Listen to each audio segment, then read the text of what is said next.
Hello, good morning, नमस्कार। आप सभी का स्वागत है स्पिरिचुअलिटी मैटर्स अध्यात्म की ओर मेरे इस चैनल पर। आई होप सब अच्छा कर रहे होंगे अपनी लाइफ में, लाइफ को एंजॉय कर रहे होंगे, गीता सत्र का आनंद ले रहे होंगे और इस जीवन को बेहतर बना रहे होंगे। तो आज हम 18वां अध्याय कर रहे हैं। 3 सूत्र लेने वाले हैं, 4, 5 एंड 6। ठीक है, शुरू करते हैं आज का सेशन। भव अयम भावना मात्रः न किंचित परमार्थः नास्ति अभावा स्वभावानां भावाभव विभाविनम। ठीक है, इसका अर्थ जानते हैं। यह जगत भावना मात्र है, परमार्थिक रूप में कुछ भी नहीं है, क्योंकि भाव रूप तथा अभाव रूप पदार्थों में स्थित स्वभाव का अभाव नहीं होता है। इसकी व्याख्या देखते हैं। महर्षि अष्टावक्र कहते हैं कि यह संसार वास्तव में वैसा नहीं है जैसा दिखाई देता है। ठीक है, ये पहले भी बताया गया है कि जैसा दिखाई दे रहा है वैसा ये संसार है नहीं। वह नहीं दिखाई देता है, दिखाई तो वह देता है जैसे हमारी भावनाएं हैं, इसलिए वह इस संसार को भावना मात्र कहते हैं। प्रत्येक व्यक्ति अपनी भावना के अनुरूप ही इस संसार को देखता है। यही कारण है कि सबको संसार भिन्न भिन्न दिखाई पड़ता है। मनुष्य को संसार वैसा ही दिखाई पड़ता है जैसा वह देखना चाहता है। मनुष्य राग, द्वेष, वासना, कामना, आसक्ति, प्रीति, भय इत्यादि विभिन्न भावनाओं से युक्त है, इसलिए उसे संसार वैसा ही दिखाई पड़ता है। संसार इन्हीं भावनाओं का प्रक्षेपण मात्र है। जैसे स्वप्न भी मन का ही प्रक्षेपण है, परंतु सत्य प्रतीत होता है। स्वप्न टूटने पर ही समझ में आता है कि वह स्वप्न था, भ्रम था। वैसे ही यह संसार भी स्वप्न की भांति भावनाओं का प्रक्षेपण मात्र है, परंतु अज्ञानी मनुष्य इसे यथार्थ समझ लेता है। आत्मज्ञान के द्वारा ही यह भ्रम मिटता है और उसी को यह संसार माया, मिथ्या, असत्य प्रतीत होता है। वही इसका वास्तविक स्वरूप पहचान पाने में सक्षम होता है। इसलिए ज्ञानी कहता है कि यह संसार भावना मात्र के अतिरिक्त कुछ भी नहीं है। परमार्थ यानी परम प्लस अर्थ में आत्मा ही सत्य है। संसार तो भ्रम मात्र है। चूँकि ज्ञानी निराभिमानी और वासना शून्य होता है, इसलिए इस जगत का उसके लिए कोई महत्व नहीं होता है। अर्थात यह संसार उसके लिए सारहीन होता है। यही इसका वास्तविक स्वरूप है जिसे ज्ञानी देखता है। मनुष्य को भय के कारण रस्सी में सर्प दिखलाई देता है। बच्चे में भय के न होने के कारण वह सर्प को भी रस्सी समझकर पकड़ लेता है।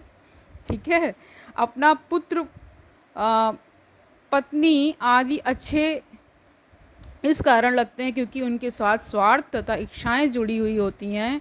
अन्यथा ना ही वे पूर्वजन्म के साथ ही थे और ना ही मरने के पश्चात ही साथ रहेंगे। अगर स्वार्थ में कमी आ जाए, ज़रूरतें पूर्ण ना हो, तो इसी जन्म में छोड़कर भाग जाएंगे। सिर्फ ज्योतिषाचार्य के कुंडली मिला देने से पति पत्नी नहीं बन जाते हैं।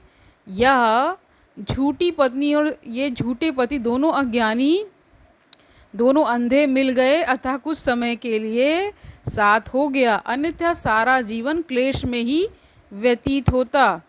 ज्योतिषाचार्य के से पूछने पर कि 28 गुण मिले थे, फिर झगड़ा क्यों? इसका कोई उत्तर नहीं होता है। अगर स्वार्थ ना हो तो कौन मित्र है और कौन शत्रु है कहना मुश्किल हो जाता है। ठीक है, अतएव संसार भरोसे के योग्य नहीं है। जो स्वाभाविक रूप में सब में स्थित है, आत्मा भाव रूप है, वह यथार्थ यानी सत्य है और संसार अभाव रूप है।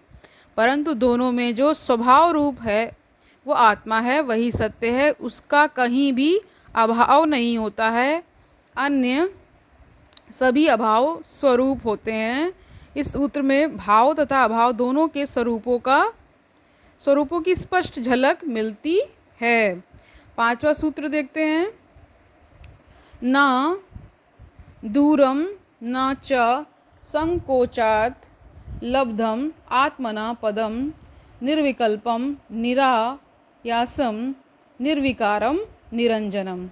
और जानते हैं यह आत्मा, कह रहे यह आत्मपद दूर नहीं है, ना ही संकोच से प्राप्त होता है, अर्थात ना ही उसे किसी प्रकार की सीमाओं में बांधकर प्राप्त किया जा सकता है, क्योंकि यह निर्विकल्प यानी सभी संकल्प विकल्पों से परे है, निरायास है, सभी प्रकार के प्रयत्नों से रहित है, निर्विकार यानी सभी प्रकार के विकारों से परे है, और निरंजन उसमें किसी प्रकार का दुख नहीं है।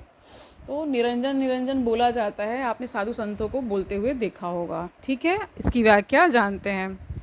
इस सूत्र में महर्षि अष्टावक्र आत्मा की स्थिति तथा उसकी विशेषताओं को बतलाते हुए कहते हैं कि आत्मा कहीं 7वें आसमान में नहीं स्थित है, ना वह अदृश्य लोक में अथवा स्वर्ग में स्थित है, ना ही कहीं हिमालय की चोटियों पर, ना ही मठों मंदिरों में है जहाँ उसे खोजना पड़े।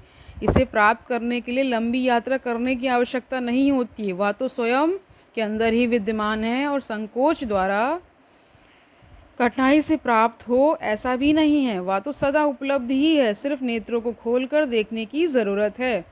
स्वयं की पूर्ण जागृत स्थिति के द्वारा ही उसे प्राप्त किया जा सकता है। विकारों यानी दुर्गुणों की जमी हुई धूल को मात्र पोंछने की आवश्यकता है, गंदे दर्पण को साफ करना मात्र है जिससे उसका आभास हो सके। विचारों के घंघोर मेघों के आवरण के कारण वह सूर्य दिखलाई नहीं पड़ रहा है, विचारों से शून्य होने पर ही उसका बोध होता है। समस्त उपाय विचारों को बंद करने की प्रक्रियाएं ही हैं। यह आत्मा निर्विकल्प है, अर्थात सभी प्रकार के संकल्प विकल्प से परे है। इसे हम बिना किसी विकल्प के ही जान सकते हैं। यह प्रयत्न रहित है, यानी प्रयत्न भी करने की आवश्यकता नहीं है, अर्थात इसे जानने के लिए किसी प्रकार का कोई प्रयास भी नहीं करना पड़ता है। वह निर्विकार है, शुद्ध है, वैज्ञानिकों के तत्व की भांति वह यौगिक भी नहीं है। उसमें पाप पुण्य शुभ अशुभ हित अहित जैसा कुछ भी नहीं है। वह निर्दोष है, वह अलिप्त है, उसे विभक्त भी नहीं किया जा सकता है, ना ही उसे छल कपट करके छीना जा सकता है। यह ना अप्रकट है और ना ही किसी कमरे में बंद है कि तुम्हें उसका दरवाज़ा खटखटाना पड़े। वह सदैव उपलब्ध है, स्वभाव है, वो अस्तित्व है वह, फिर उसे क्या और कहाँ ढूंढना। वह विस्मृत है, उसे पुनः स्मृति में लाने की मात्र आवश्यकता है। 6ठा सूत्र देखते हैं। व्यामोह मात्र विरतौ स्वरूपा दान मात्रतः वीत शोकः विराजन्ते निरावरण दृष्टया। ठीक है, इसका अर्थ जानते हैं। निरावरण दृष्टि वाले अर्थात जिनकी दृष्टि से आवरण नष्ट हो चुके हैं, ऐसे तत्वज्ञानी महापुरुष मोह मात्र से निवृत्त यानी सभी प्रकार के मोहों से मुक्त अपने स्वरूप मात्र में स्थित हुए शोकों से परे शोभायमान होते हैं। इसकी व्याख्या जानते हैं। इस सूत्र में महर्षि अष्टावक्र आत्मस्वरूप को प्राप्त हुए मनुष्य के विषय में बताते हुए कहते हैं कि सांसारिक विषयों के प्रति मोह निवृत्त होने से ही आत्मस्वरूप का ग्रहण हो सकता है। आत्मज्ञान प्राप्त नहीं करना पड़ता है, सिर्फ उसकी बाधाओं को हटाना मात्र है। दृष्टि एक ही होती है, यदि उसको मोहवश संसार में लगाओ तो सिर्फ संसार ही दिखाई देगा। मोह समाप्त होने पर संसार लुप्त हो जाएगा। ठीक है, फिर तो जो भी दिखाई देगा वह आत्मा ही है। फिर प्राणी पशु पक्षी यहाँ तक कि पत्थर में भी वही परमात्मा दिखाई पड़ने लगेगा। ऐसे आत्मस्वरूप के ग्रहण मात्र से मनुष्य सभी प्रकार के संघर्षों से पार होकर वीत शोक वाला और निरावरण दृष्टि वाला हो जाता है। फिर वह सभी को सीधा देखता है। मोह स्नेह राग ईर्ष्या प्रेम घृणा की दृष्टि से नहीं देखता है, उसकी सत्य दृष्टि बन जाती है वह स्वयं सत्य रूप बन जाता है, ऐसा महापुरुष ही सुशोभित होता है। तो आज के लिए इतना ही रखते हैं। आई होप आपने कुछ वर्ड्स को पकड़ा होगा, कुछ जाना होगा, कुछ अद्भुत ज्ञान का दर्शन हुआ होगा। जब आप मनन चिंतन में जाएंगे और कहते हैं ना कॉन्टेम्पलेशन करेंगे, तो निश्चित ही आपको बहुत सुंदर, बहुत अच्छी अनुभूति मिलती है। मुझे ये ज्ञान को देते हुए या इसका प्रचार जो भी है कह सकते हैं, उसका करते हुए मुझे इतना आनंद आता है। तो ऑफ कोर्स आप लोग को भी सुनने में, श्रवण मात्र और इसका कहते हैं कि अनुभूति में लाने के लिए तो ज़रूरी है कि मनन चिंतन करें। और जब आपको ये होने लगेगा तो आप स्वयं ही इससे जुड़ते चले जाएंगे। एक अनोखा आनंद मिलता है, एक परम शांति की प्राप्ति होती है और बहुत ही कहते हैं ना गूढ़ ज्ञान है। जितनी आप में गहराई आती जाएगी, जितना आप में एक होता नहीं एक ठहराव आता जाएगा, उतना आप इस ज्ञान के समीप आते जाएंगे और इसकी महत्ता को समझते जाएंगे। तो कल मिलते हैं, तब तक के लिए खुश रहिए, आसपास का एनवायरनमेंट अच्छा रखिए, अपनों के साथ अच्छा व्यवहार करिए और एक अच्छा माहौल बना करके रखिए। ठीक है, तब तक के लिए हरि ओम तत्सत।